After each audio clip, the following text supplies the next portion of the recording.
bertanya, Ustaz, sebanyak itu hadis belum pernah kami mendengar Abu Bakar perawi hadis. Ini dengar hadis ini Abu Bakar langsung yang mendengar dari Rasulullah. Memang jarang-jarang Abu Bakar mendengar dari Rasulullah SAW. Bukan jarang mendengar, tapi Abu Bakar beliau pertama sudah tua, kemudian beliau juga sebagai mertuanya Rasulullah. Kadang-kala Nabi dengan Abu Bakar ketika ada perlu saja, ada sesuatu yang sangat perlu, barulah Abu Bakar menjumpai Rasulullah sallallahu alaihi wasallam. Jadi Abu Bakar, usia Abu Bakar dengan baginda Nabi tidak jauh beda. Ada mengatakan 2 tahun lebih tua Abu Bakar, ada mengatakan 4 tahun. Tapi dari kecil Abu Bakar dengan Rasulullah sama. Rumah di Makkah pun berdekatan, tetangga rumah Nabi dengan rumahnya Abu Bakar As-Siddiq. Jadi Abu Bakar As-Siddiq tahu betul seperti apa Nabi Muhammad SAW ketika kecilnya. Bagaimana Nabi ketika kecilnya, siapa yang menjaga Rasulullah ketika kecil, Abu Bakar As-Siddiq tahu. Maka orang yang pertama kali beriman dari kalangan laki-laki kepada baginda Nabi adalah Abu Bakar As-Siddiq. Kalau Abu Bakar tahu perangai Nabi itu memang perangai Nabi itu tak elok dari kecilnya, mungkin Abu Bakar susah menerima Nabi sebagai seorang Rasul. Tapi tidak, ketika Nabi turun daripada langit, ketika Rasulullah SAW diangkat menjadi Rasul, kemudian Nabi menyampaikan sesungguhnya aku Rasul utusan Allah, Abu Bakar As-Siddiq orang yang pertama kali mempercayai itu. Maka salah satu sahabat Nabi yang dijamin masuk surga adalah Abu Bakar As-Siddiq. Jadi Bapak Ibu yang dirahmati Allah, orang inilah yang dihina oleh Syiah. Syiah menghina Abu Bakar As-Siddiq. Dia menghina, katanya Abu Bakar merampas kedudukan khalifahnya Sayyidina Ali bin Abi Thalib. Jadi kata orang Syiah, mestinya yang jadi khalifah itu bukan Abu Bakar, tapi Ali bin Abi Thalib. Jadi dia beranggapan bahwa Abu Bakar merampas kekhalifahannya daripada Ali bin Abi Thalib. Padahal Ali bin Abi Thalib sendiri meridai kekhalifahannya Abu Bakar As-Siddiq. Itulah gunanya kita ditarwih, betul gunanya. Al-Khalifatul Ula Abi Bakar As-Siddiq radhiyallahu anhu. Itu susunannya ahli sunnah wal jamaah. Setelah itu Umar, setelah itu Utsman, setelah itu Ali. Kenapa susunan seperti ini? Jadi kata ada doktor, dia ada 123 di Madinah, orang Kampar, kata dia tak ada di hadis Nabi diajarkan itu katanya. Tak ada Nabi SAW melakukan itu di antara rakaat-rakaat tarawih, kata dia. Iya betul Nabi tidak melakukan, tapi ini hasil ijtihadnya para ulama-ulama kita. Karena Syiah begitu bahayanya ancaman Syiah di negeri kita di dahulu kala, dicobalah susun seperti itu oleh para ulama. Itu jawaban pertama. Jawaban kedua, agar lebih mahabbah, rasa cinta kepada para sahabat Nabi itu bisa muncul dan timbul. Jadi dari tadi itu nampak kita, khalifah pertama Abu Bakar, khalifah kedua Umar, khalifah ketiga Utsman, khalifah keempat Ali. Jadi anak-anak kita yang mendengarnya, dia langsung tersimpan di dalam otaknya, begitu rupanya susunan khalifah. Oh, yang pertama Abu Bakar, oh yang kedua Umar. Tapi kalau menurut Syiah tidak seperti itu susunannya. Menurut Syiah, khalifah yang pertama mesti diletakkan di sana adalah Ali bin Abi Thalib. Ali mestinya, tidak ada Abu Bakar. Abu Bakar tak jadi khalifah oleh orang Syiah. Begitu juga dengan Sayyidina Umar. Jadi hadis ini Abu Bakar As-Siddiq radhiyallahu taala. Abu Bakar ini lebih tawadhu orang, tidak ingin ribut, tapi Abu Bakar keras. Kalau ada orang-orang yang tiang enggan membayar zakat, Abu Bakar menyebut ke rumahnya. Walaupun beliau ni orang tua yang tawadhu, tapi beliau sangatlah tegas dan memiliki prinsip adat kepada Rasulullah dia pegang. Maka ketika ingin membukukan Al-Quran, datang Umar ke Abu Bakar. Jadi kata Umar ke Abu Bakar, ayolah kita bukukan Quran lagi. Ayolah kita kumpulkan para penghafal Quran lagi. Karena khawatir setiap perang ada yang meninggal, setiap perang ada yang meninggal, dan yang meninggal ini orang-orang yang hafal Quran. Meninggal satu, meninggal dua, meninggal tiga, lama-lama nanti tak ada lagi yang menghafal Al-Quran. Macam mana nanti ini bahaya ini? diizinkan Rasulullah. Kita tak diizinkan Rasulullah. Nabi mengatakan la taktuba anni syai'un minal Quran. Jangan menulis sesuatu, jangan mengumpulkan. Tidak ada, Nabi melarangnya waktu itu. Kenapa? Karena khawatir nanti bercampur.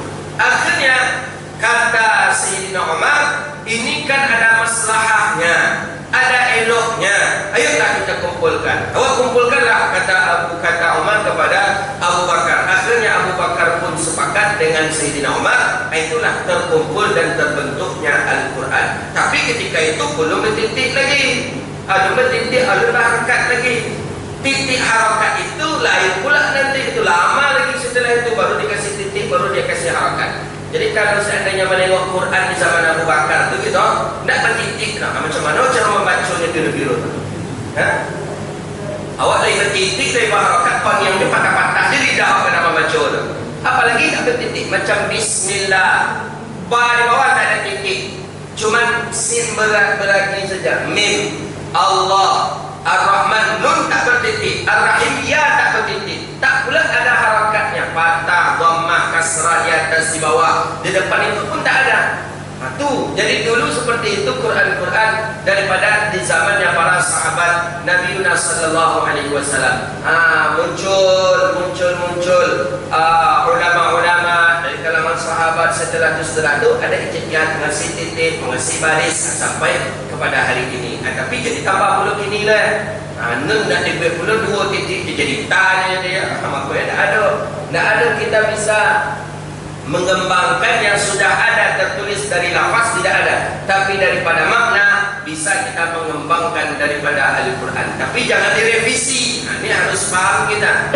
Ada sekarang orang liberal nak merevisi Al-Quran. Kata dia ada 26 ayat dalam Al-Quran itu mesti dihapus saja. Kalau mak ini aja cakapnya profesor. Ada 26 ayat dalam Al-Quran itu perlu dihapus kecilnya. Yang satu kitab itu kitab buatan ayah mak ada mungkin. Kalau punya ayah mak awak bisa hapus. Ikut Al-Quran sahabat telah tetap di mana dulu di Lauhul Mahfuz. Lauhul Mahfuz turun ke Baitul Izzah langit dunia. Dari Baitul Izzah turun ke Nabi Muhammad sallallahu alaihi wasallam. Bukan buatan Nabi Muhammad Quran. Dan itu bahasa dari bahasa Musailamah Al-Kadzdzab bahwa Al-Quran itu buatan Muhammad. Jangan kalian percaya, kalian kena tipu, kena sihir oleh Muhammad. Itu buatan Muhammad. Kata Nabi, Al-Quran tidak buatan aku. Kata Nabi, ud'u syuhada'akum. Kalau memang Al-Quran itu buatanku, kata Rasulullah, ud'u syuhada'akum. Ajak saudara-saudara kalian. Ajak dia.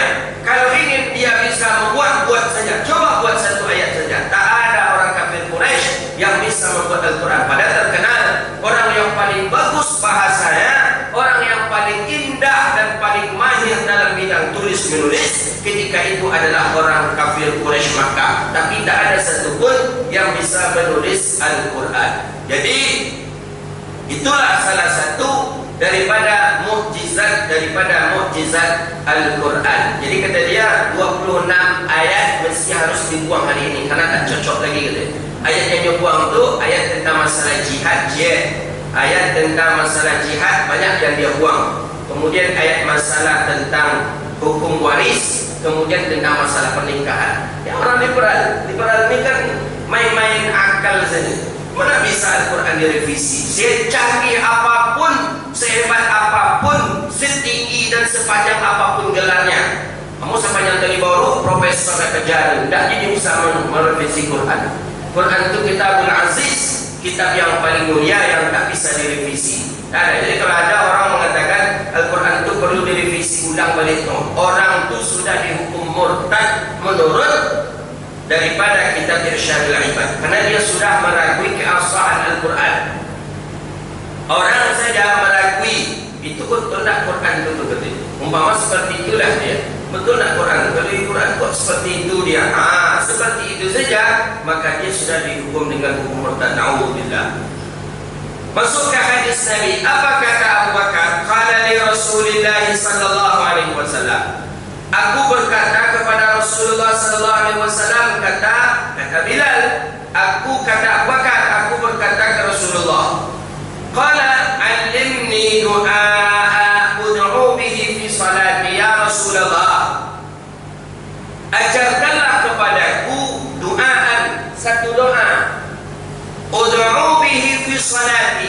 berdoa bihi dengan doa tadi itu fi salati di dalam salatku. Ajarkan aku mengamalkan satu doa yang aku baca di dalam salatku. Itu kata Abu Bakar kepada Rasulullah. Qala, langsung dijawab oleh Nabi, qul, bacalah kata Rasulullah. Apa yang baca ini? Doa ini yang diajarkan Rasulullah. Allahumma inni zalamtu nafsi zulman kathiran wa la yaghfiru dhunuba illa anta faghfir li maghfiratan min 'indika warhamni innaka antal ghafurur rahim. Allahumma ya Allah, ini sesungguhnya aku zalamtu nafsi, telah berbuat zalim terhadap diriku. Zulman katsira, zalim yang sangat banyak. Wala yaghfiru dzunuba illa anta, tidak ada yang mengampuni dosa kecuali Engkau. Faghfirli, ampuni dosaku ya Allah. Maghfiratan min 'indika, ampunan itu ada bersama Engkau. Warhamni, sayangilah aku ya Allah. Innaka antal ghafurur rahim. Ini doa yang diajarkan Nabi kepada Abu Bakar di dalam salat. Maka dalam mazhab Syafi'i doa ini dibaca ketika tasyahud akhir. Fil alamin innaka Hamidum Majid. Doa inilah yang dibaca lagi. Allahumma inni zalamtu nafsi zulman katsira la yaghfiru dzunuba illa anta maghfiratan min 'indika warhamni innaka antal ghafurur rahim. Barulah setelah itu salam. Ada kaul yang mengatakan doa ini dibaca ketika sujud.